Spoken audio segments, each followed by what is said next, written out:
Welcome to Supply Chain Saga. Today we're joined by Danny He, a tech leader with an impressive background working at iconic companies such as IBM. His journey at a CPG company managing over 50 renowned brands revealed the complexities of logistics data. This insight led to the founding of Soapbox, an innovative platform that streamlines their clients' supply chain data into an easy-to-use platform. In our conversation, we cover Soapbox's role in transforming logistics and discuss the latest trends shaping the industry. Let's dive in.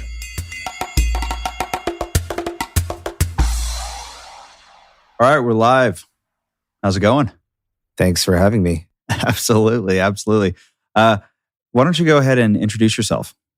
Sure, yeah. My name is Danny He. I'm the founder and CEO of a supply chain fulfillment logistics software company called Soapbox. We started in 2019, March of 2019. So this will be our fifth year coming up in March of 2024. And what we're building is a kind of a unique way of looking at supply chain technology by looking at it comprehensively.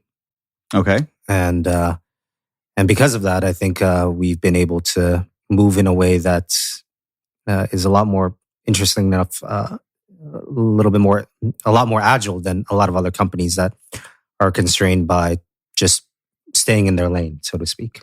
Okay. So let's start at the beginning. So Sure. what was give me a little bit of your background and what was the genesis of how did you guys get started?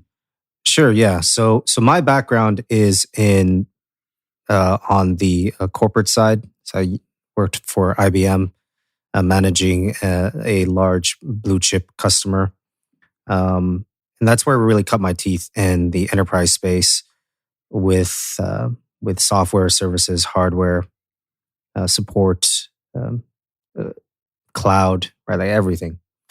Cut my teeth in app development at Royal Caribbean. So for their multi-billion-dollar digital transformation initiative, I was one of the product managers that helped with the guest-facing experience and guest-facing apps. And then prior to starting Soapbox, I was brought in as to lead the operations for a kind of a private equity-ish group. And I only say that it's private equity-ish because it's like one of those Chinese conglomerates where it's kind of like a headless dragon. You don't really know what's happening there. And so I was brought in as really the first operations person for this company. It'd been around for 25 years. They're about $300 million a year in revenues across 52 brands, all CPG, B2B business. And so I was brought in to modernize their technology stack and to launch their e-commerce for their major brands, which is a really interesting and unique perspective to be able to do this with a company that's well-funded. Yeah. Right? It's also not a unique problem that larger companies have because I think as we're all seeing this, a lot of companies, while they invest in supply chain for the manpower of it, it's not really the technology investments that they make. So I was brought in to really kind of revamp the operations, launch this internal 3PL process for them. And this was, what year was this? This was in 2018. Okay. Yeah, 2017, 2018. And so this is right when, e-commerce was starting to really pick up steam in a major way. They had some pretty major brands into big box retailers. They were also selling online, but exclusively through resellers. So they'd sell to another party that would then sell online. So nothing direct to consumer. And so one of the initial pitches I had for them was, well, if you want to be able to do e-commerce, you have to own your customers. And if you have to own your customers, you have to have your own site. Because if you're selling your products on Amazon or eBay or Walmart, those are their customers. When you're checking out your products, it's on their website. When there's an upsell opportunity, it's for their products. It's not for your products. So to have a meaningful e-commerce ecosystem, you have to own your customers. And so they bought in. We launched pretty successful, I think, e-commerce campaign there fairly quickly.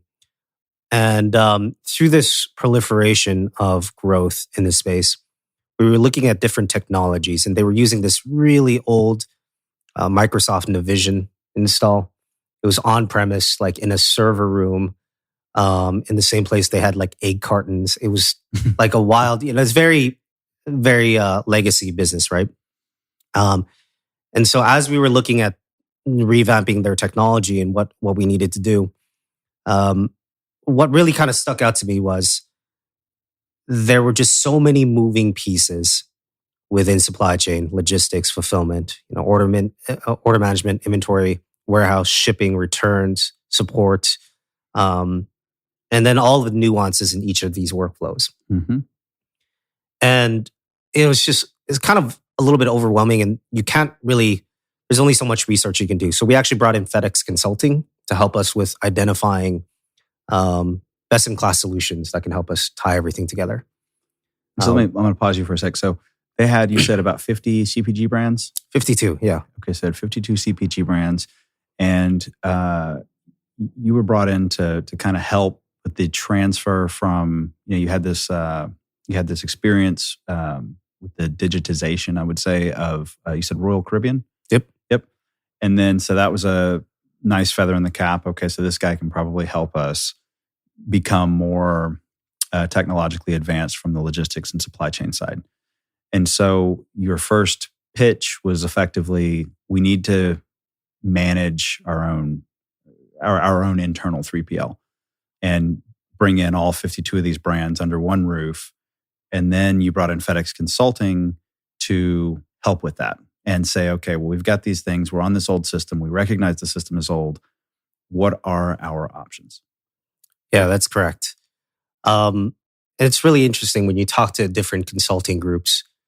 We also talked to UPS Consulting, but ultimately we had enough spend with FedEx where it was free for us, and we decided to pay for UPS. We went with FedEx Consulting for this, and we wanted to be able to bring like a logistics leader to be able to do this service, right? It didn't make sense for us to go to like a management consulting group that was in the space of like theoretically what you should be doing. We need something a little bit more practical. So we brought in FedEx Consulting, and naturally they brought in their preferred technology and compatible technology partners, basically pre-vetted technology to help look at our tech stack, look at our requirements. And through this process, it was really interesting because we went through probably 25, 30 different vendors, and they all solved a specific problem within our workflow. But here's the thing, as operators, and you know this, running a 3PL, even though you have different tools to do different things, from an operational workflow perspective, it's just all a day in the life. Right? There isn't a single day where like, well, today I'm just going to use my shipping software and just focus on shipping, not worry about my inventory. Mm-hmm. And tomorrow's going to be an inventory thing, right? And it's just like one of you and a lot of 3PL, boutique 3PLs, right? It's just like the head guy, the owner, and he's doing everything. There's only so much you can do. Well, it's a whole ecosystem. Right. It's a whole ecosystem. But at the same time, these technologies didn't really operate that way, right? It was like everything was in a silo. But here's the thing. The data source was the same all the way through. So if I was to get a shipping software and then an order management and then a storefront management and WMS and then the ERP, I would just be plugging all of that into my Amazon store into all of those software. And then I would plug in my Walmart store into all of that stuff and then my Shopify, right? So the order origination of the data remains the same. And then the output was the same as well. So they will all try to figure out their piece of how it manipulates the tracking or the inventory. But it was like the same set of data. You know what I mean? And so it was kind of weird for me to kind of look at this landscape of these disparate tools that focused on a subset of the metadata within the data. So that was the kind of like the first, well, what's happening here? The next part was that we didn't have any tech resources. Like most companies in this space, whether you're a brand or you're a 3PL, even if you're tech literate, tech savvy, In 99, I would say probably 99% of the case, most people are not going to be able to figure out how to do an API integration on their own, right? So then you had all these technologies that you'd have to figure out how to tie together to make your business run effectively, efficiently. Have a little bit more visibility and transparency in the operations, the workflow, and such. But then you had to figure out how to get that done. And if you're not a technical person like that, you don't even know what you don't know. Like, you don't even know where to start, right? As me not being a tech person, I can, that is affirmative. Right. So then we're like, okay, well, you have this set of data that's the same. You've got these technical integrations that they have to talk to each other. Like, you can't not talk to each other. They do. And I think the final straw for us was we couldn't find something that just like worked. Right? We had to try to figure out how to make it work, which was a really frustrating experience. We had to figure out how to make it work, and we didn't know what we didn't know.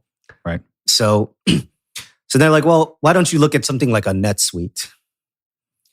Okay. So then we looked at NetSuite, and it was like a 7-figure implementation project.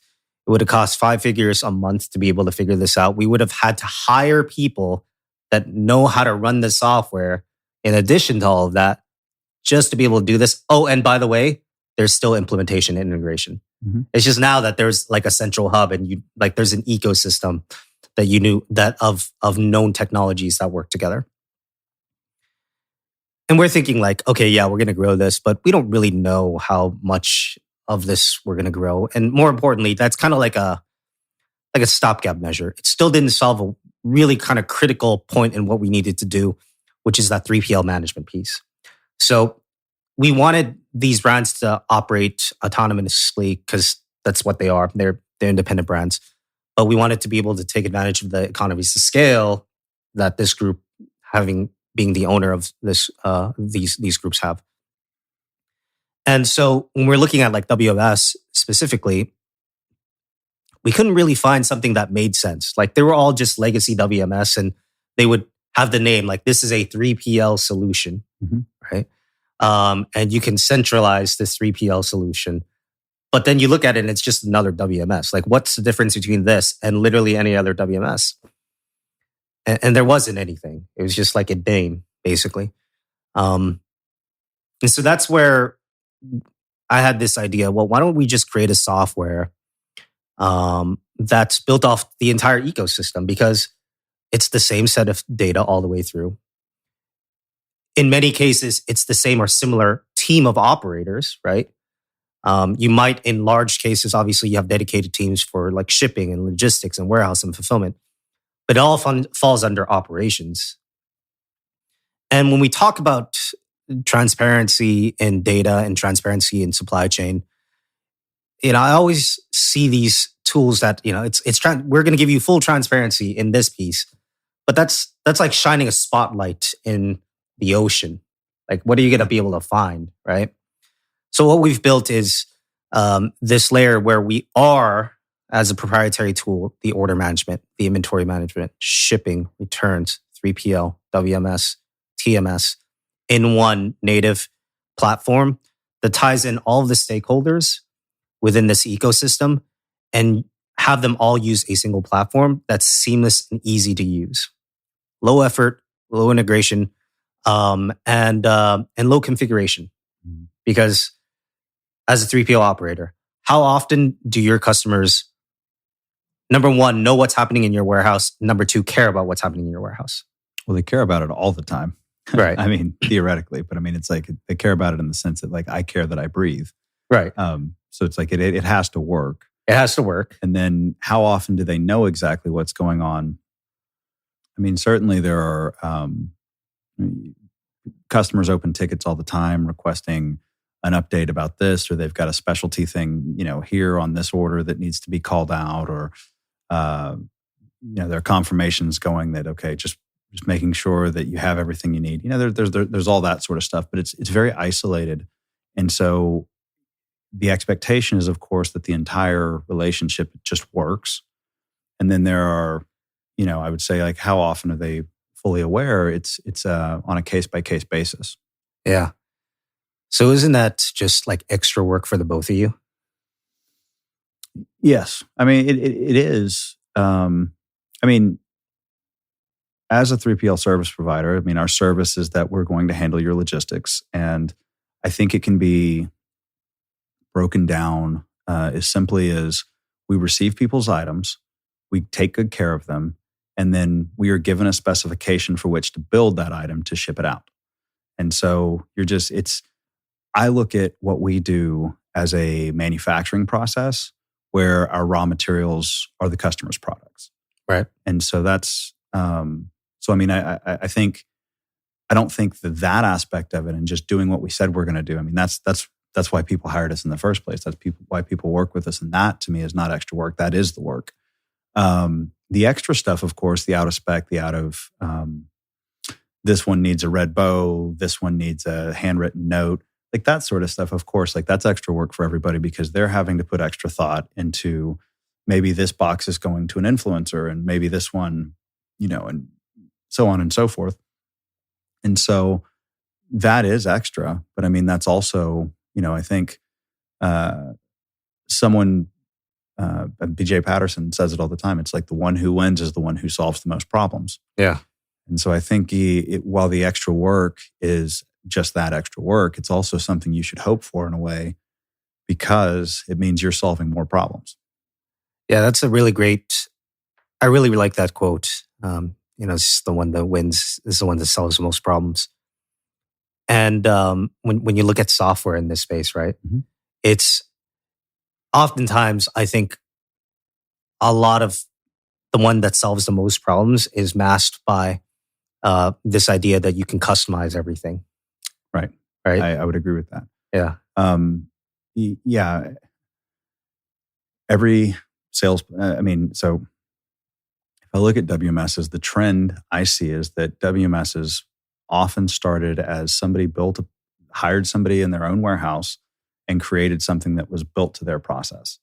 And it was because they couldn't find another product out there that attacked and like dealt with the data the way that said operator dealt with the data. It's like tribal knowledge, yes. Digitized, basically. Exactly. Yeah. Yes. And then what ends up happening is okay, well, this is our way of doing things. And then after you get it really perfected for you believe that, well, the way we're doing it, I mean, we're doing it pretty well. So, I mean, clearly everybody else wants to do it this well. And then you start offering it out to everyone else. And other operators have different ways of doing things, or they may call things slightly different by slightly different terminology. And so it doesn't water down, but that product now that becomes sellable to other operators is you have to then as a software provider or the SaaS provider, then you have to kind of start, doing that quote unquote extra work to make sure that your features now conform to like the masses. Yeah, so that's a really interesting thought there. We debated about this for a little bit before we came to kind of like a interesting conclusion. And the conclusion we came up with is that's certainly true for a traditional WMS mm-hmm. and for a traditional fulfillment solution for a brand shipper. So you're a brand, you want to customize your fulfillment to the nth degree to satisfy how you feel like your customer experience should be. But as a 3PL, it's kind of like the opposite, right? You want to standardize your operations from a technology perspective, not so much the service. I want every customer to ship in the same size box, bingo, the same SKU, right, as quickly as possible. Exactly, and so then you look at the WMS out there. Well, no WMS is kind of set up for that. All the WMS is still built around the fact that each customer is special, and you can customize each one of these customers. And yes, you can create templates against one after the other, but there's this element of like prescriptiveness of how operations should work in your warehouse. And that's my point in saying that when the customers have the products in your warehouse, how you move their products, that's on you. How you operate should be on you. And standardizing that should be on you. Your customers should never tell you how to fulfill, how how to be able to build your racks to be able to put their products in. And it's like, these are the racks that we have available. It's a go or a no go, right? And that is, I believe that's handled on the front end too. Yeah. Where someone says, "Can you do this?" And you say yes or no. And at that point, but I mean, once the goods are in the warehouse, then yes, it's on each individual operator to do what they need to do. And as long as they're hitting SLAs and agreed upon things, then fine. But I say that, and then I also know of several business situations where customers make their suppliers better, and vice versa. Mm-hmm. Where I interviewed Courtney Folk back about 7 months ago, and they, their big break came from this customer that was, very, very large, and that large customer, Courtney's business renewal logistics made this. They completed the impossible task with a little bit of time to spare, and everybody was very, very impressed. And so this customer said, "Okay, you guys are our people." Yeah, and they started asking them to do things that was out of their depth, and that customer ended up coming in and helping them with the resources and introducing them to the processes via certain things. So I do agree with you, but that generally, if it's a run-of-the-mill customer, you're used to doing it, then they shouldn't be able to come in and dictate. But there are plenty of opportunities where customers have made vendors so much better, and everybody's happier for it. Absolutely. I think it's always a growing experience.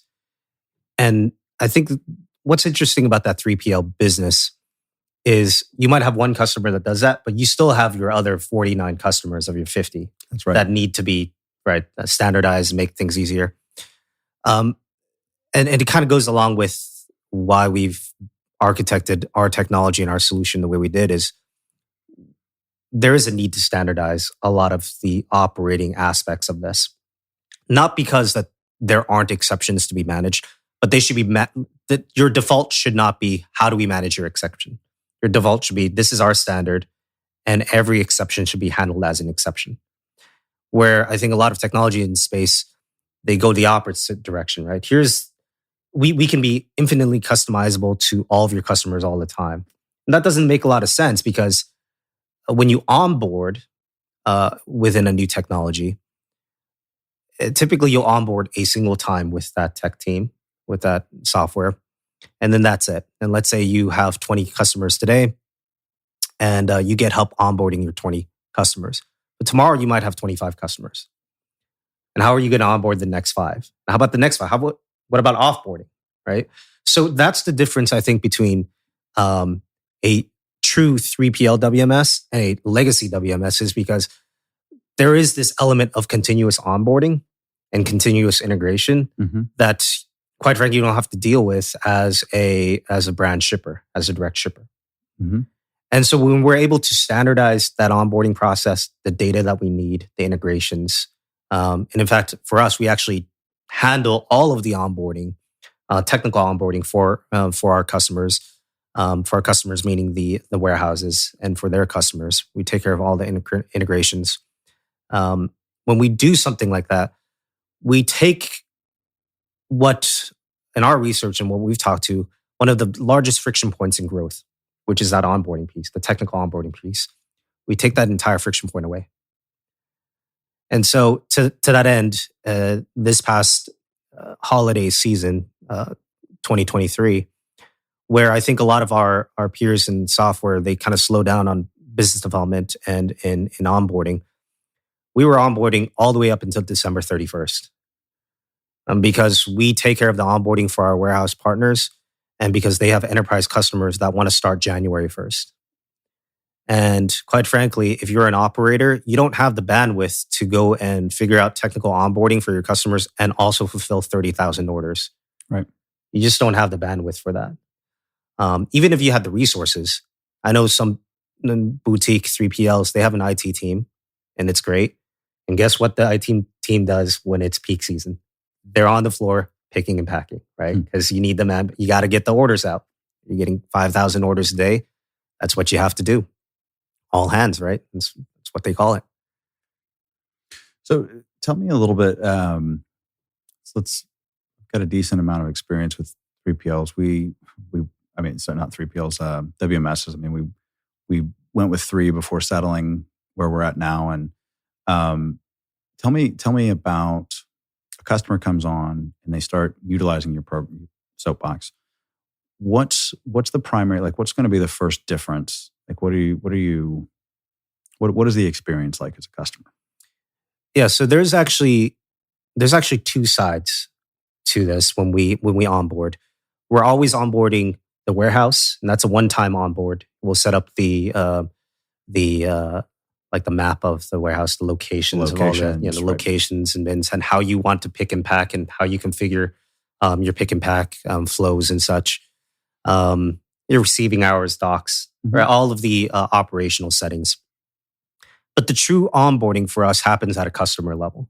We onboard each customer separately. We take care of that because that's actually, if you think about it from a data fidelity and integration and a success perspective, that's really where you're successful, is if you're able to get your customers' data seamlessly into your system and then send back relevant data to them, that's successful. So we actually handle that primarily because most 3PLs don't have the technical resources to do that, or the technical proficiency to figure that out, or just the time to figure it out, even if they're smart enough and they have the resources. So we handle all of that on the warehouse side. On the customer side, what's unique about our platform is that we do act as an order management for them. So we're able to go and telegraph their orders across their 3PL, not just a 3PL, but their 3PL network. So we're able to create a really light footprint against a warehouse, a 3PL warehouse, provide full visibility and transparency into a shipper's inventory, shipment, and orders within that warehouse, within that space, send that back out to the shipper, but provide an unlimited view of however many disparate and independent 3PLs there are. So you can almost think of it as each, rather than looking at each 3PL separately, we're actually connecting their network of 3PLs with a unified view, while still providing them real data fidelity, like warehouse level, not like secondary, we're going to integrate into this, that, and the other, like real, this is what the warehouse is doing in real time. Not emails, not, hey, what's my inventory today? Because you get that email out, let's say, within 2 hours, that's still a 2-hour difference, 2-hour gap between anything. And that's if you have the time to be able to respond in 2 hours. Sure. Right. So for us, that set of having that shipper log in as an order management on our platform, where on the other end of it, it's the warehouse using it as a WMS. I think that experience really just allows both the shipper and the 3PL to be able to focus on the operational needs, capacities, and in many cases, the 3PLs, the growth initiatives that they can provide, to your point, right? The additional opportunities. Right. So when we first met, I'm going to characterize the way I think of Soapbox. So don't want to mess it up, but I'm going to throw that out there, and then you kind of correct me or tell me where it's off. I interpret what you're doing is you're kind of acting as if ShipStation were to also track inventory and be a WMS. And so you're really helping on the side of your, people who utilize Soapbox are utilizing your shipping, negotiated contracts, which takes the burden off the 3PL to go and establish their own low shipping rates. And then you're also really offering, I mean, this is one of the biggest value adds in my opinion, is you're building these integrations between all the major marketplaces. And so if a warehouse or a customer or whoever wants to get on, so it's like from a customer perspective who's like, let's say, started something in their garage and now it's growing and they've gotten to the point where they need to split inventory, you're going to help them effectively by getting them really, really competitive shipping rates. But you can also say, hey, guess what? We have these X number of warehouses in our network, and it's about that time where you need to split inventory. And so we've got a warehouse here, and then you can also send it to a warehouse in Illinois. And West Coast, East Coast, West Coast, Midwest, whatever. And that's how you really help the customer, like the actual brand owner. And then as far as the warehouse itself is like from the perspective of that. So it's like you're not only the WMS, but you're also the negotiated rates, and you offer this kind of simplicity in the integrations. Yeah, I think that's accurate. I think the biggest value add for a 3PL, especially a boutique 3PL, is that as a customer scales and grows beyond, I think, just their own footprint, what our software does, and especially what our network does within for shippers, is you don't lose that customer. If they outgrow you, that's because that they're not outgrowing you for the region; they're outgrowing you for the nation, right? From a coverage perspective. So what our platform does by unifying the data for a shipper, regardless of whether or not they use an independent 3PLs, is we're able to tie in one independent 3PL from the West Coast, another independent 3PL from the East Coast. Neither of them lose that customer to the other. The customer doesn't have to find this like large national 3PL to be able to connect the dots here. And we do have customers that, have gone through the exact life cycle that you've said. We're self-fulfilling using our tool, and it was just when you're a self-service customer, it's just an inventory management and shipping tool. That's very simple. As you graduate into using a 3PL, a single location, now it's just purely order management because you're no longer managing your inventory. The warehouse is, right? You're no longer shipping the warehouses. And then as you graduate into a 3PL, now it's just a single 3PL location to a 3PL network. You're still maintaining the same data regardless of the life cycle. So we have Fortune 25 companies within our customer base using us for their 3PL network. And they've got dozens of warehouses. And they're all disparate. Well, then if you kind of look at it from that lens, that's almost, in many ways, that's even harder to integrate with that because you're now one of 3 dozen warehouses. Are they really going to spend the time and resources to go and integrate with whatever system that you're going to have? I mean, ultimately, it's an unfortunate truth, but the truth is that a lot of shippers, especially at an enterprise level, they view 3PL as a commodity, right? It is, and it's. Well, I try to avoid those customers. No, right, but it's certainly you find people who value commodity different, right? Certainly, but it's still ultimately a commodity, and so how much resources are these companies really going to spend in illuminating the visibility and transparency in these 3PLs? 3PLs by nature have an obfuscation of data, right? It's a third party logistics. That means that whatever you see, however you're connected to them, it's still going to be a rear view of it.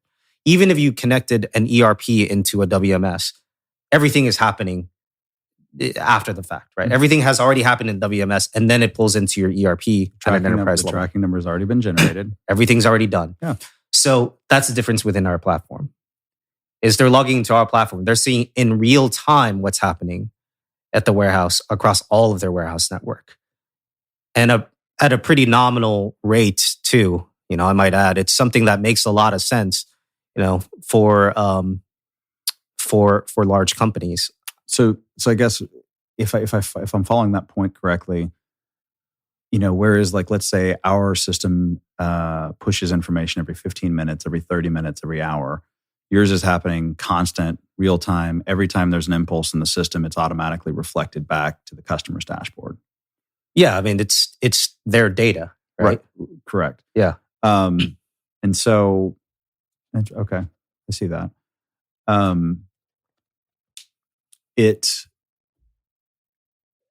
So our customers all have logins to the portal, sure, so they can look at what's going on, and if they care to look at it, and of course they could track it somewhat real time. But to your point, you have to go into another system.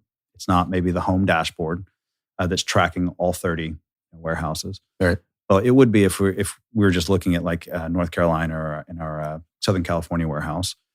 They can track it, but the more complex it gets, the more challenging it is to keep tabs on that. But I mean, we are pushing, and I think most WMSs that are pushing that data back like fairly frequently, like in 15-minute increments, hour increments, whatever it may be. But okay, I see I see what you're saying. Yeah, I think there's certain things that do get updated, like tracking, Yes. right? But what about freight shipments? Right, like TMS elements, things that go in and out of your warehouse that you need to be coordinated with the transportation team on the shipper side. Yeah, so that's an interesting one, especially for us because most of our LTL shipments are going Amazon partnered carriers. Okay, and so that relies on we've loaded the stuff, we've got an assigned BOL, and somebody's it's within their that warehouse guy is going to close out the order, and then a part of closing out the order is scanning in the BOL or taking a picture and then uploading it to the attachments in the order. So a bit more manual, certainly. But I know there are systems out there and tools out there that are effectively, you take the picture real time and it automatically updates and you can close the order. So it's getting faster. But I mean, I can certainly appreciate the level of visibility you're talking about, like OMS, TMS, all that sort of stuff.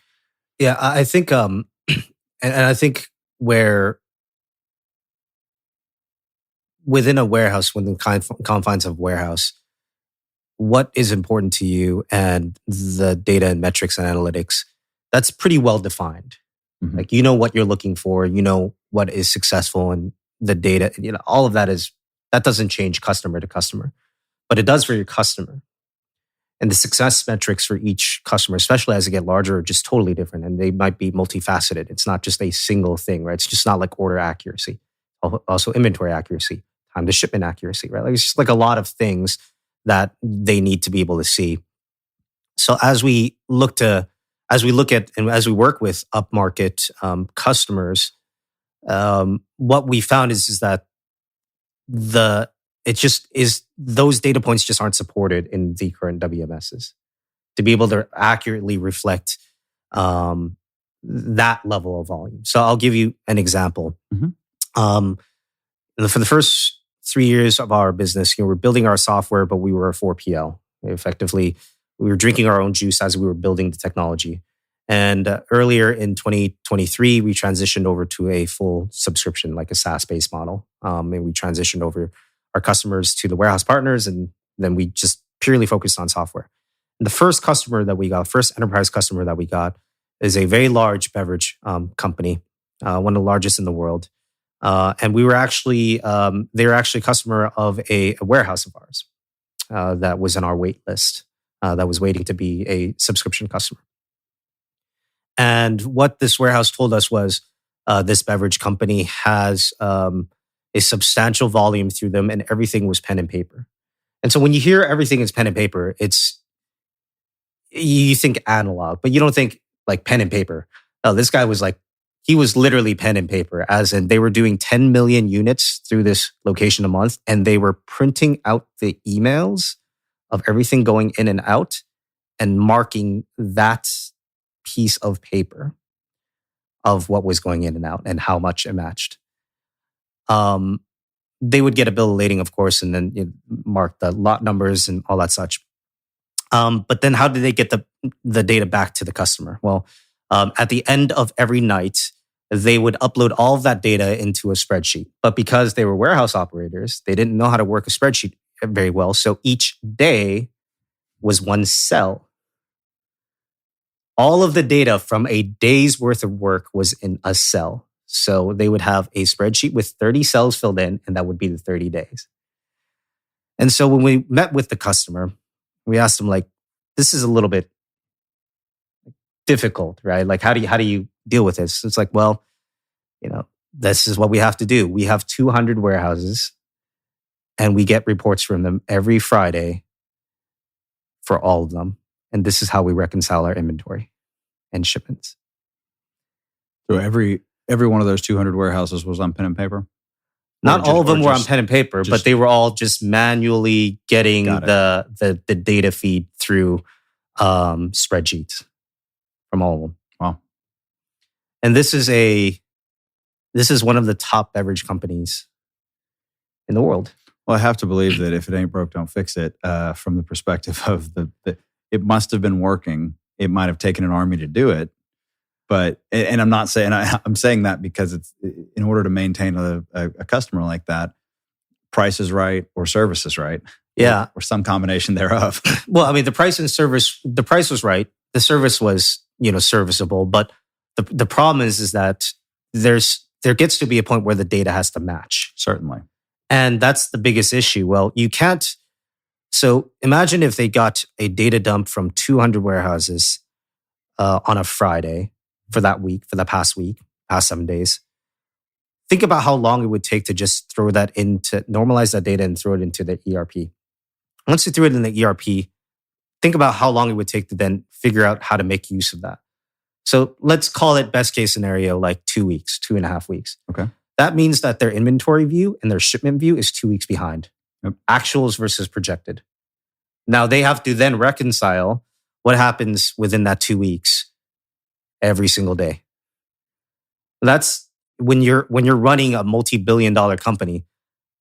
I mean, that is broken, right? I mean, it's certainly that's broken. That was actually why we were brought in. Was, hey, we heard that this is a tool that can give us real time. Well, so here's the story with that warehouse is we went in, we met that customer with that warehouse on a Monday. We turned that warehouse onto our WMS by Wednesday. And by Friday, we were able to get a real-time view for the customer within that warehouse. That's great. Within 1 business week. That's awesome. Yeah. And how was the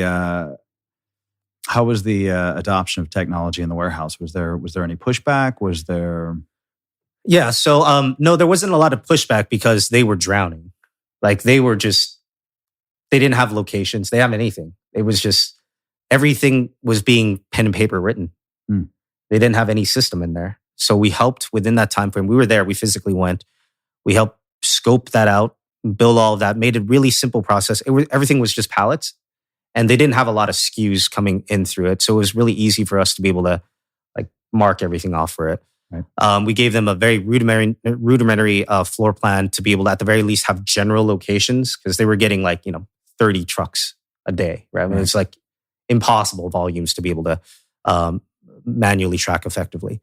And that's what we needed. We were able to help them figure out scanning as they were receiving, document the lot numbers as they were scanning, as they were receiving, figure out which general location those items were, and match those pallets to outbound shipments as we needed it, which was also happening daily. It was a 24-hour shift in this warehouse. We were able to get them trained probably within a couple of weeks. We got everything implemented, obviously within that week, but trained within a couple of weeks. And, that was that.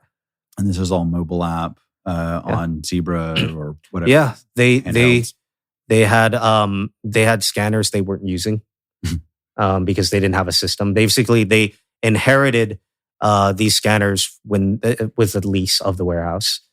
And they didn't want to pay the subscription for the WMS, which was, I don't remember what it was, but it was very expensive. It was like $12,000 a month for this WMS. And so they didn't want to pay for that. So they had these old scanners, which were probably no less than 7-8 years old. Mm-hmm. And we were still able to load our software into them. It's an Android device. So we were able to load that in and still use that. That is a great success story. Nice feather in the cap moving forward as well. Yeah. So that was our first enterprise customer. Within 3 weeks of that success story, they introduced us to their second warehouse and said, hey, can we do this for another warehouse? And then another one. And so that's how we've been able to kind of prove out this network of ours. Because ultimately we're taking away a task that, quite frankly, neither side wants to deal with, which is data reconciliation. Mm-hmm. So I want to dig into, you said you started as a 4PL. What was the thought process behind it? And what was the thought process? Because I'm assuming you're not anymore. Correct. And so what was the thought process about getting out of it? Yeah, I think the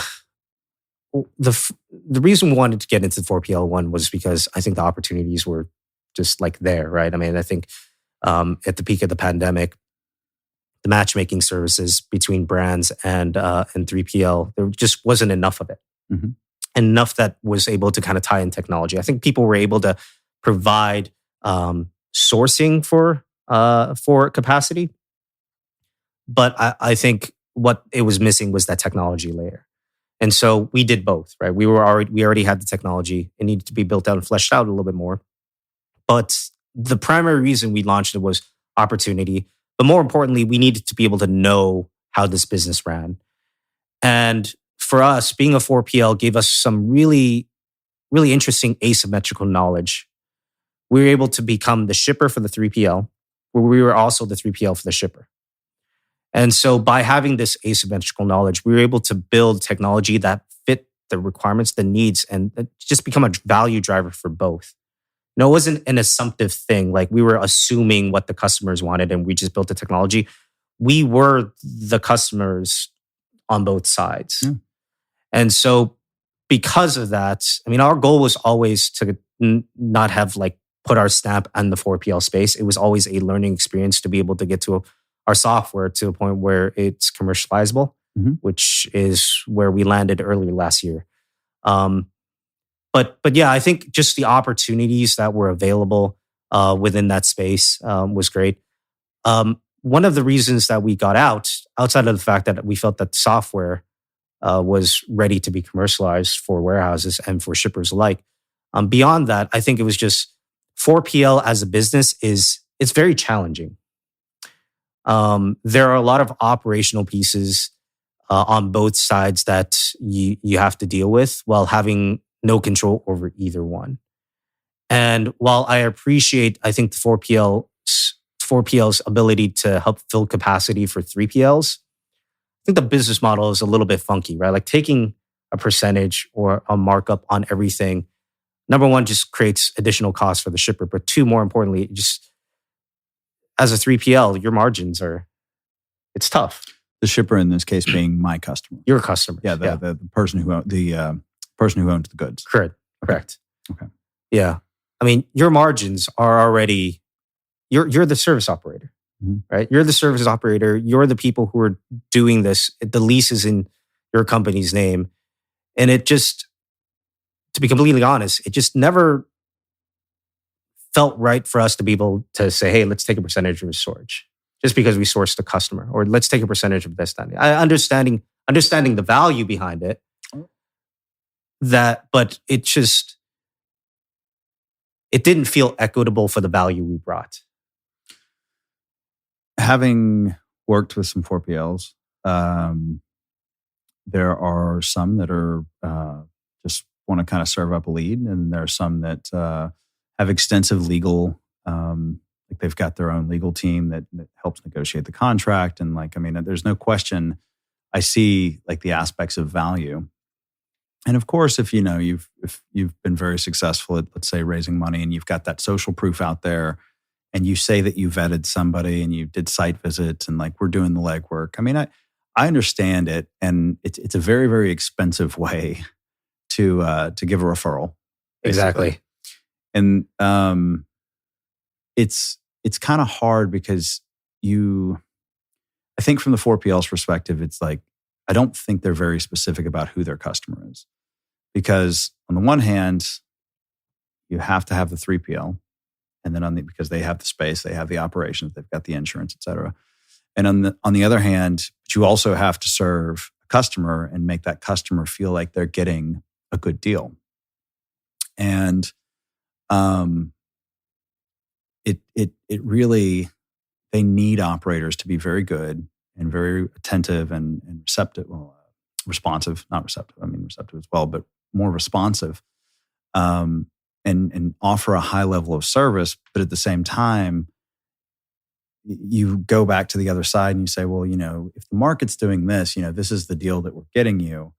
And then, but then you've got an above market 3PL taking a below market rate. So it's a challenge. Yeah. But I mean, I think I've had good experiences. I've had neutral experiences, not very many negative experiences, but it's certainly if you can build your business if you can build your business without them, obviously you're going to do that. Yeah, and I think the perfect example of this is like look at Deliver, right? Mhm. 4PL through and through. But the value add that they provided wasn't in everything that you mentioned. It was in the fact that they were growth at all costs, right? They were subsidizing so much. There are a lot of companies that do that. Yeah. I mean, and I've got an upcoming guest who part of the reason, I mean, I know him, he's a friend, but he also, part of his thing is that he said, worst thing to happen to logistics is venture, is venture funding. Yeah.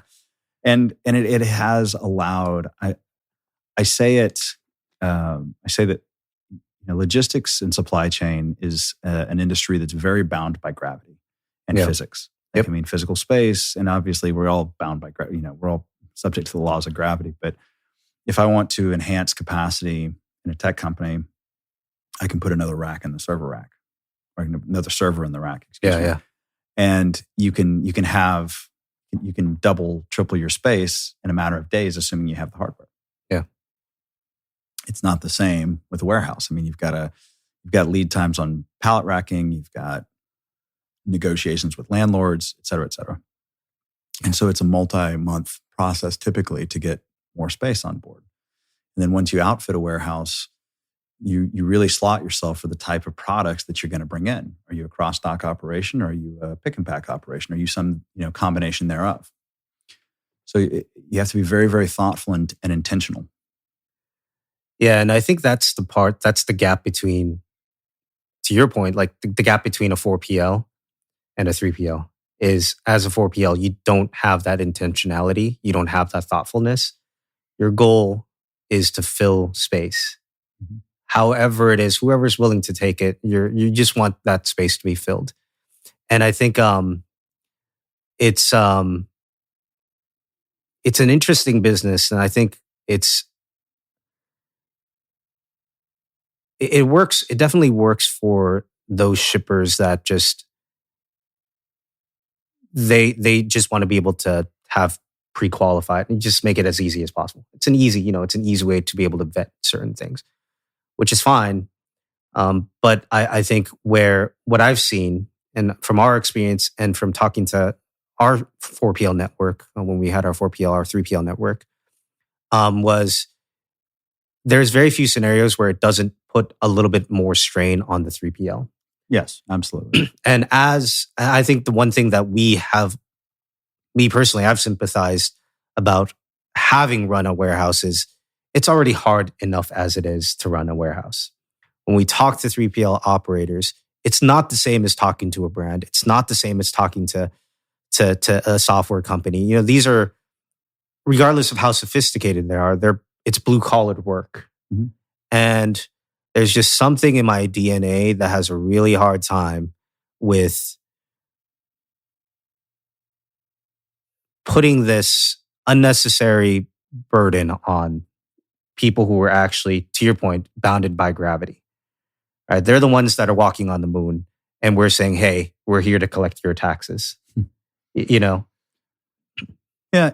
So I do want to dig into your point, though. So your point about Deliver being a pure 4PL play, and I mean, they did, to give them credit, though. I mean, they saw that Walmart's this behemoth that can be so much better in e-com, and then they made and they didn't have a good third-party system like an FBA type thing, and so they moved in to try to help with that as much as they possibly could. And so, I mean, and as far as the founders of Deliver go, well played. Yeah, right. Shopify, on the other hand, did not make good decisions with that one. Well, I think I don't know if this is a place to share like conspiracy theories about all of that. Let's go. Yeah, you want to go there? All right. I mean, here's my thought on this. I think that Shopify never cared about Deliver. I think Shopify cared about Flexport. So you think about what happened in the last 18 months. Shopify bought Deliver for $2 billion. Mm-hmm. And then they turned around and sold deliver to Flexport for 20% of the company. Right. I think, okay. The numbers are close, yeah. Yeah. So whatever the exact numbers are.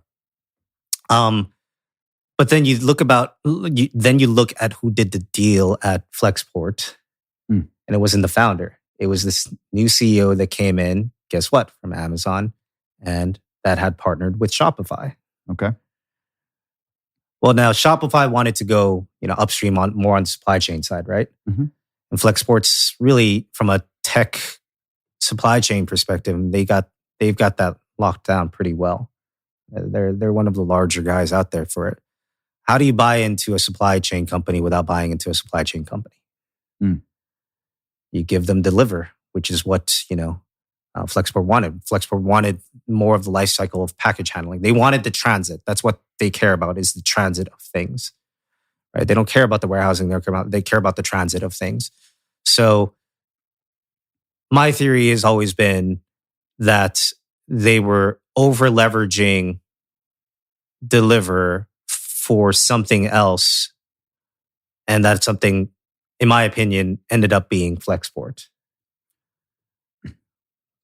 Again, total conspiracy, but I don't. Well, I mean, I don't think it's a conspiracy. It's an interesting. It's a theory, and I think the problem on the Shopify side is, those are all still, like, nobody knows. I don't think they've taken funding, but I mean, their last, Flexport's last funding round that I am aware of, I think was 22 maybe. They were valued somewhere between $7 and $8 billion. $8 billion, yeah. Yep. And then now, I mean, Shopify effectively got 20% or whatever the actual, the 17, 18, whatever is 20%, around 20% of Flexport at an $8 billion valuation, which is $2 billion. Right. Yeah. And so, but they're not worth $8 billion anymore. I mean, maybe somebody's willing to write that valuation or subscribe to it, but yeah. I think, that part is, like I said, I don't, nobody besides the people who were part of the deal knows actually what went down. Sure. But I think the point to that is just, Shopify, I think when you look at Deliver, the value that they provided was capacity management. Their business model, quite frankly, wasn't sustainable, right? They were subsidizing a significant amount of the warehouse fees. And we knew that as a fact because on their main page, on the front of their page, it was pick and pack and shipping starting at $4.95, right? Like all in, $4.95. That was what their cost was. Maybe $3.95 or something. It was like something $95. And coincidentally, it's the price of commercial CPP, right? Commercial Plus pricing for USPS. Mm-hmm. It's that price. That's that base price. Yeah. Which means that if you're shipping the lowest cost carrier, which is Commercial Plus, commercial pricing for USPS, you have all of the fulfillment fees, the dollar whatever in storage that's being subsidized. Polybag, the box. Yeah, all that. It's being subsidized by somebody. Mm-hmm. It's being subsidized by Deliver, right? So how do you build a business off of subsidizing all of your operational costs for your customers? Well, you convince a lot of people who invest off of eyeballs and things like that, that supply chain is the same. Yeah. And it's crazy, right? And and at some point, when enough money's evaporated, everybody looks up and says, I don't think it's quite the same. Yeah, no, it's not the same. I think it's not the same. We see a lot of these different companies that try to extrapolate to your exact point of venture going into supply chain. They have the same lens of venture, like hot venture businesses, applying it to supply chain. So now the big thing is like the gig work of last mile. Mm-hmm. That's like the big thing. There's so many companies looking at like the Uber here. We're going to be the Uber for last mile services. But here's the difference between being an Uber of last mile services and actual Uber. Okay, if you're an Uber driver, you get to choose when you work. That's it. That's the only difference. If you are a gig worker that's in fulfillment, you don't get to choose to fulfill that package or not. You got to get that. You got to get that out. Mhm. There's no such thing as, hey, I'm on vacation today. I'm not going to go and fulfill your packages. All right. Right. That's when everybody's on vacation. That's your peak. Right. It's the opposite. You can't apply gig work to something like this, to supply chain. But that's the point. Is like it's hot in venture. They're going to get a ton of money. And Well, okay, and there are a couple delineations. There are some funds out there. Cambridge Capital comes to mind. Yep. That are specific to supply chain and get it. Like Yeah. I'm not lumping them in with of course. every other fund out Right. there. Yeah. There are some people who totally get the places where you need to put the investment, and they are operators. So I don't want to lump just all venture Of course. into that. We're venture backed, so yeah. like we are venture backed. Our investors get it, but yeah. Now the other side of it, there are ways in which I think some people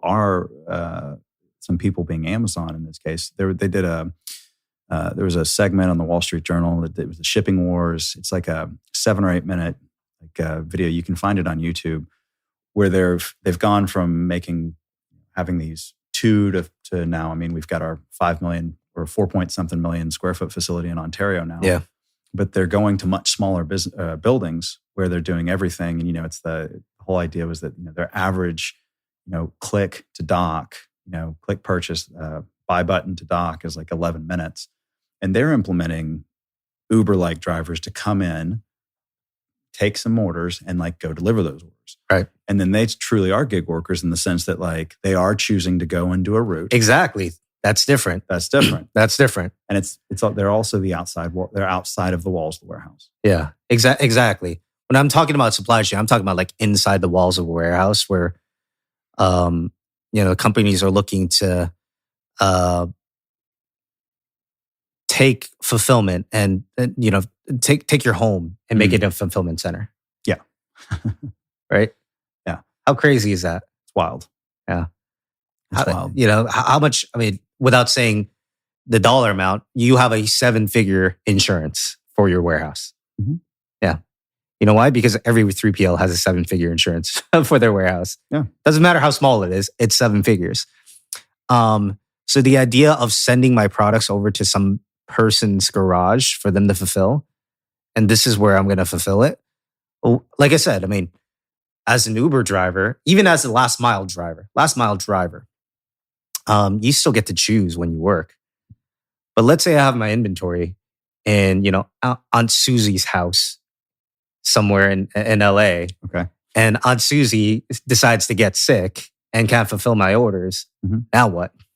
What if Aunt Susie wants to go to Disney World for the holidays? Now what?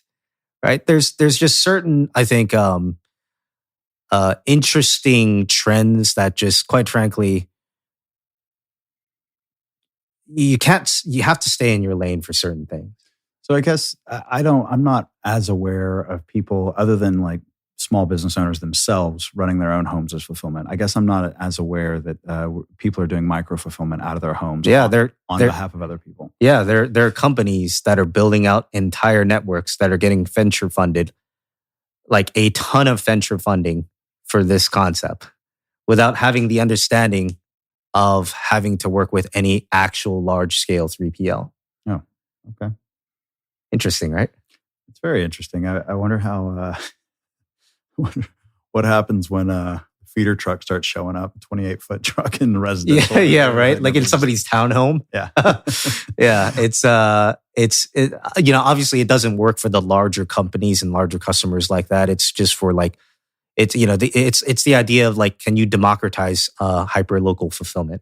Got it. But so you're saying that there are these Airbnb of fulfillment, these let's put the power in the neighborhoods of people who just want to. Okay, I see what you're saying. Yeah. Which I think in theory, conceptually, it makes sense, but then in practice, it doesn't.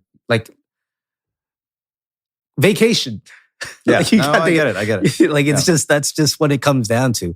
So it's really interesting to kind of when we talk about venture and how they view supply chain logistics. I think it's a two-sided approach because for us, we've raised money, venture money. We're going to continue raising venture money, and on the one hand, you have companies that bank on these these I think very tech-centric, tech-oriented, really hot topics within investments, apply it into supply chain with no operational experience that just, they mess it up for everybody, basically. They mess up the valuation because it's like, that's fake. Like you can't, that's not scalable. It's not a real business. That doesn't work. And it just messes up the entire market for supply chain and real supply chain businesses. But then on the flip side, you have these venture guys that are also trying to do the same. They're also trying to bucket supply chain companies into what they know and what they're comfortable with venture. Like, oh, these are the metrics that we see everywhere else. These are the things that are hot in other industries.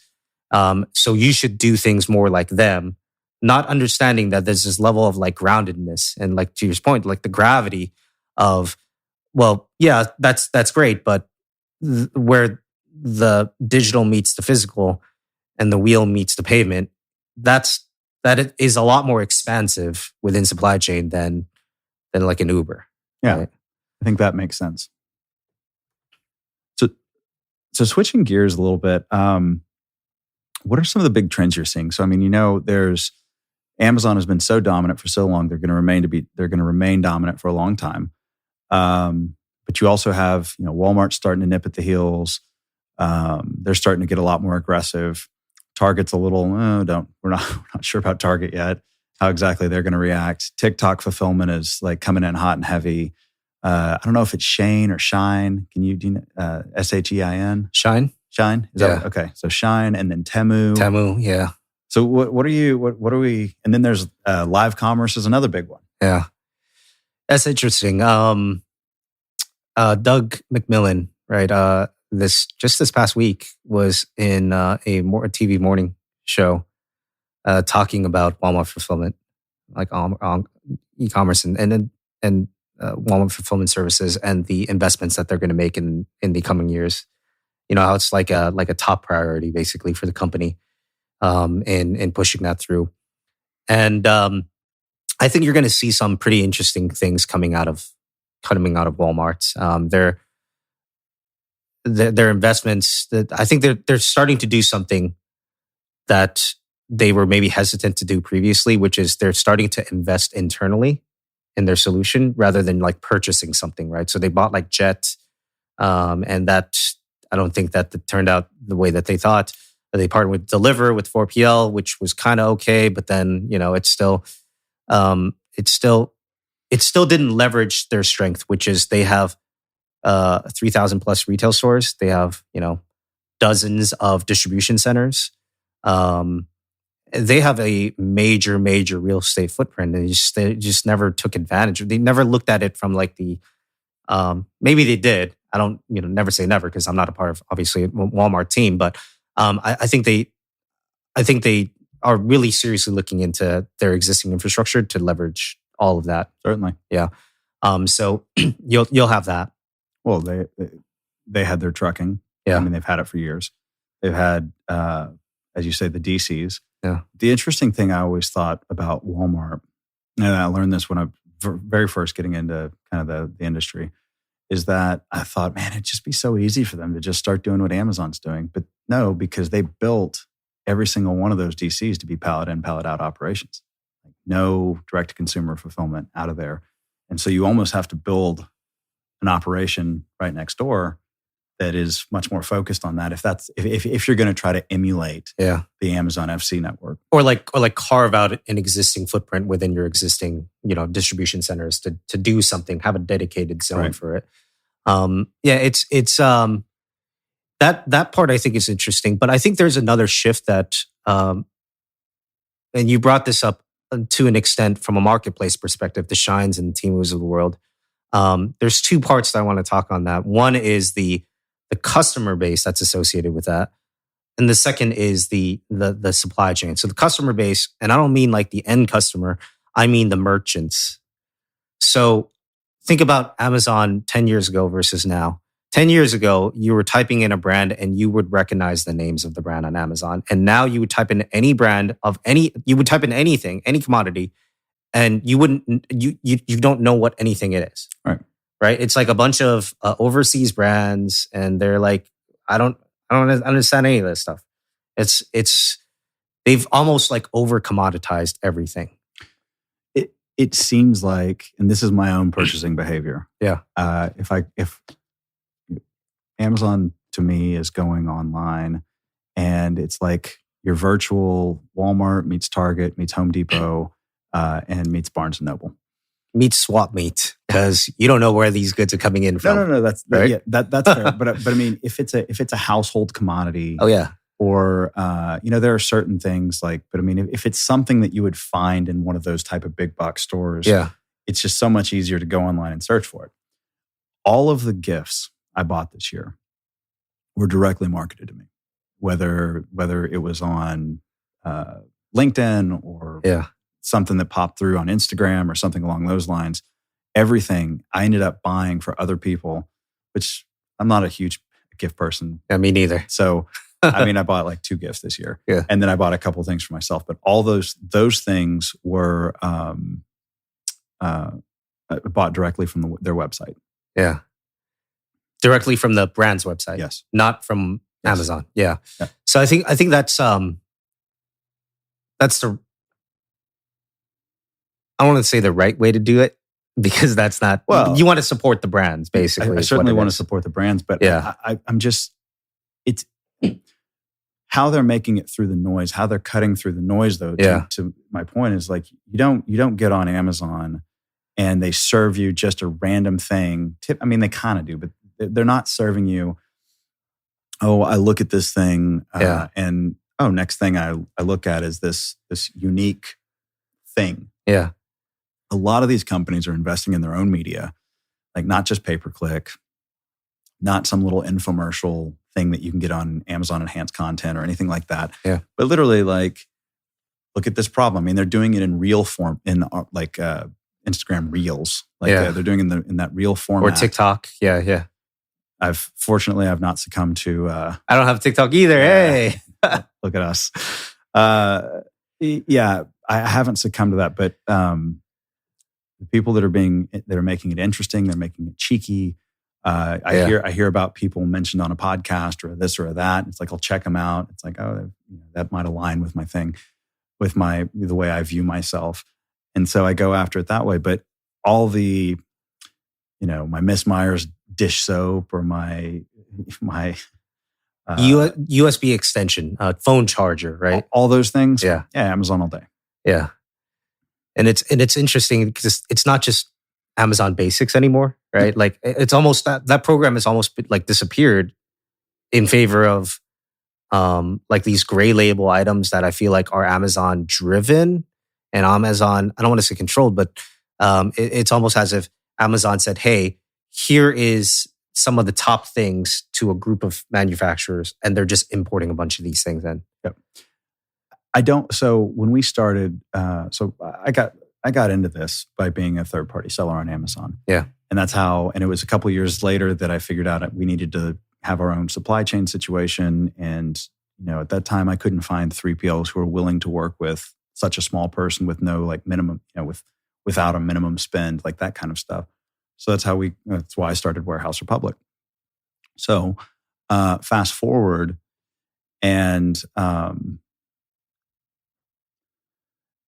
at the time, I don't know how many of the third-party sellers were located in China, but it wasn't nearly as many as there are now. No. It was, 10 years ago?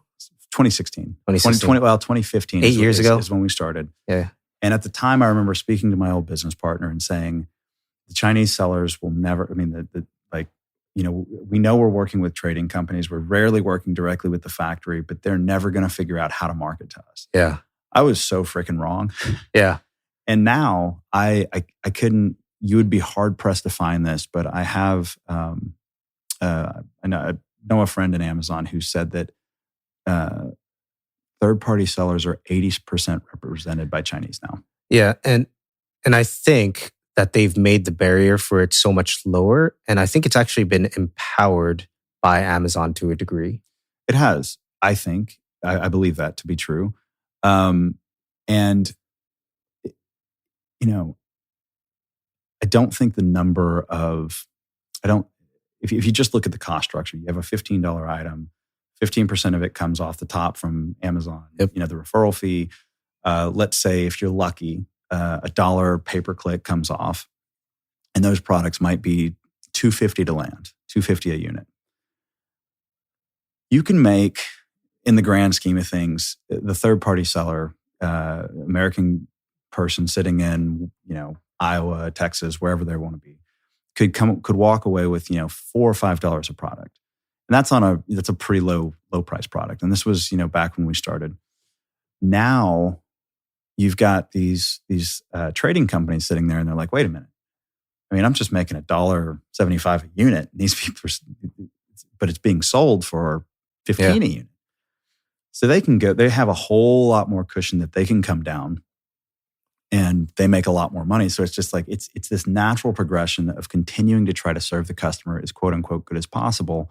But it's also at the expense of all the entrepreneurs that were created, or the small businesses that were created in the United States. Now, I'm not saying that there's still not people employed, because there certainly are. But this whole spirit of entrepreneurship is, for the American third-party seller, has been outsourced to China now.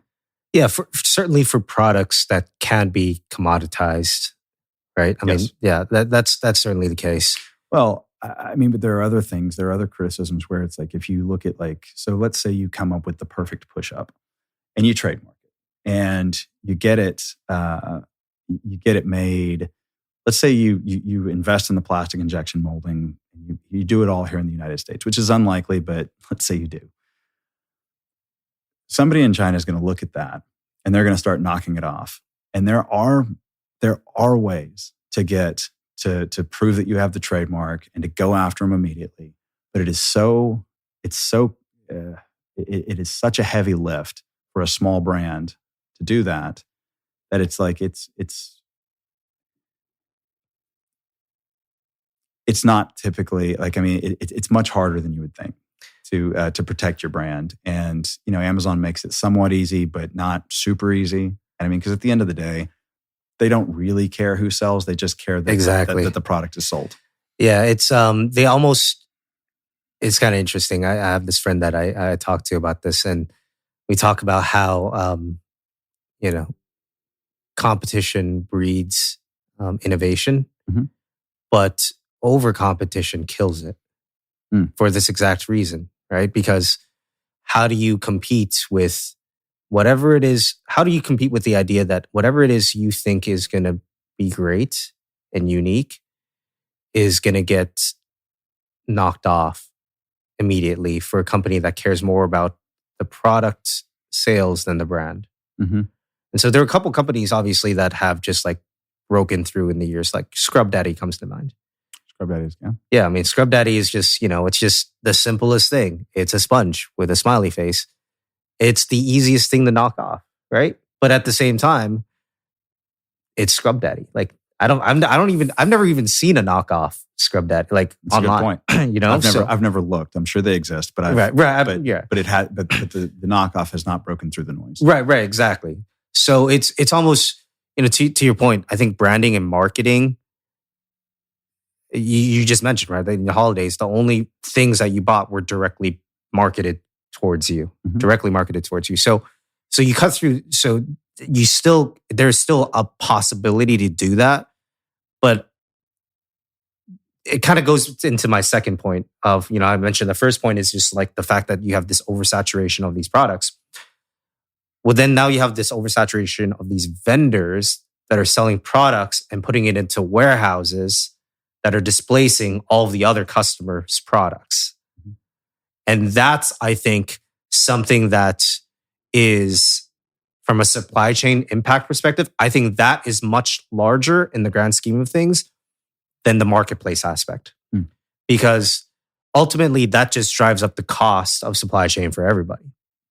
If 80% of the third-party sellers on Amazon are represented by overseas Chinese manufacturers, then I would say it's a pretty good assumption then to say that 80% of FBA is also filled by those customers. And having, I think the numbers of Amazon's revenue that comes from third-party sellers are still in the 60s.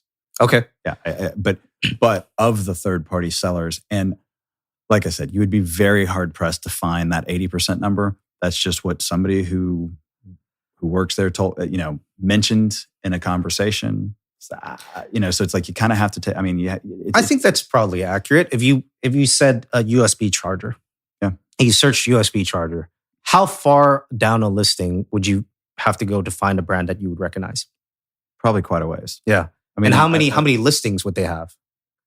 One. Yeah. Right? Yeah. They would just have one. But then you would have literally hundreds, maybe thousands of listings counterpointing that. Mhm. So then you kind of, okay, well, so I would then say maybe it's actually even more than that. You might have 80% of the sellers as third party, but you might have 90% of FBA. That's these Chinese companies because they actually don't have the capability to have their own fulfillment here. They have to use a third party. So they can either go and choose a 3PL or they could just ship it straight to FBA, right? So they're going to ship it to FBA because that's what they're selling. Why would they go to a third party, get a third party? No, they wouldn't do that. They would just go into FBA. So one interesting thing about these companies and these manufacturers, I wouldn't say advantage. One advantage that they have that unfortunately a lot of US companies just don't have this is they don't care about their inventory. If it gets lost in the ether and it just happens, it's just one of 1,000 products that they're selling. It's just one of 1,000. And if I have to abandon my inventory here, that's what I'm going to do. It's no skin off my game because I've sold 20% of my inventory. I've already made the money for 100% of it. Everything else is just whatever. So how does that not jack up the price for everybody else? When you have people who don't care about squatting on the space and they don't care about paying the penalties. And you know what? Abandon the inventory. Fine. I don't care. I don't care about that. Well, if it's your brand and your products, you would care about that. Mm-hmm. If you have 5 products that you're selling, yeah, you do care about that. But when you're a manufacturer that has 1,000 products and this is just one of them or 5 of them, why would you care? Right? Mm-hmm. And so then you kind of think about, okay, how do you then even support an infrastructure? Do you even separate the two, right? To say like these are import exclusive items and these are US only items. It just, there's just to the point of what the trend looks like in the future. What is the future going to look like here? I think we're going to start seeing those things come top of mind in supply chain logistics to say, is there any level of nationalism that we can do to protect the brands in the US that can say, hey, this is an actual US company. How are you incentivizing other companies within another country to overtake this so easily? So I think you're going to find maybe not restrictions, but something that's going to help with protecting nationalism and US brands in the US. So that's a nice little segue to Section 321 fulfillment. Yep. So we just signed our first 321 warehouse on our WMS January 1st. Congrats. Thank you. So are you of the mindset, because the argument is that Sheins and the Temus are eating the lunch of the Amazon of the world because it's like they're not importing a container, they're sending singles. Yeah. But there's also regulation around 321 where it's like you're only allowed to send one product per day. Yep.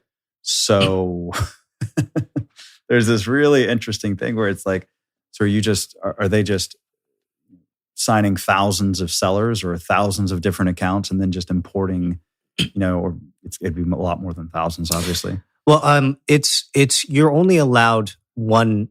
The one buyer is allowed one import a day. The seller can sell as many as you want, but one buyer can. Yeah. So to this home, I can buy one 321 item a day, but the seller can sell as many as they want. So if you start talking about nationalistic policies, yep. like, I mean, if you're Amazon, you want that 3-2-1 closed. So from what I understand, the biggest lobbying against 3-2-1 is Amazon, Walmart, and Target. Of course. Because it eats their lunch. Yeah. It's 20% discount immediately. I mean, not maybe 20%. Depends on the good. But it's importation. Yeah, it's importation, regardless of how you look at it. And but at the same time, it's tough to get around because a lot of large brands are also taking advantage of 3-2-1 cross-border, nearshore, right? So the first 3-2-1 warehouse we signed is in Mexico. It's on the border. And they work with substantial brands. Very, very, very, very, very big brands, which now become our customers because everything rolls through the system, which rolls through our system. And so we're kind of getting like an inside track of what this means within this ecosystem. On the one hand, kind of going back to this ecosystem of, it's kind of a problem that Amazon and Walmart created on their own. Because by making their marketplace so accessible to these third-party sellers, and Walmart's actually in many ways much worse than Amazon in terms of their marketplace. It's kind of a mess. Like you can't even filter well through quality. Right? There's no like recommendation. It's just like, here's a red dress, and then you have all these red dresses, and it's just thousands of red dresses. So you can't even. It's just like it's a mess. But because of that, they've kind of injected their own supply chain and their own ecosystem with a bunch of these third-party sellers. That's made it effectively untenable and just unnecessarily expensive for their US-based companies. They've almost kind of like created the necessity of having 3-2-1 because they didn't guard their domain for the US-based companies, if that makes sense. Yeah. And so I think it's kind of like they have to kind of look at themselves and say, hey, how much more are we going to support these overseas companies filling up all of the lanes for supply chain? And then also say, hey, by the way, if you don't want to use us, you're not allowed to use another service that's competitive. It's competition. That's what it comes down to. And it's not, I personally think that, I think Amazon has a big part to do with it. To your point, 80%, man, that's a lot. 80% of third-party resellers, well, that's 80% of people that aren't, that quite frankly don't care about the ecosystem. They care about making money. Totally fine, right? There's nothing more capitalistic in the US than having Chinese sellers come in and sell their products in. Especially if you try to go sell there. Impossible. Yeah, exactly. Without a JV. Yeah, exactly. Yeah. So, what do you know about TikTok fulfillment at this point? Yeah, a surprising lot that I can't share. I guess it means I'm just going to have you on again. Yeah, a surprising lot that I can't share.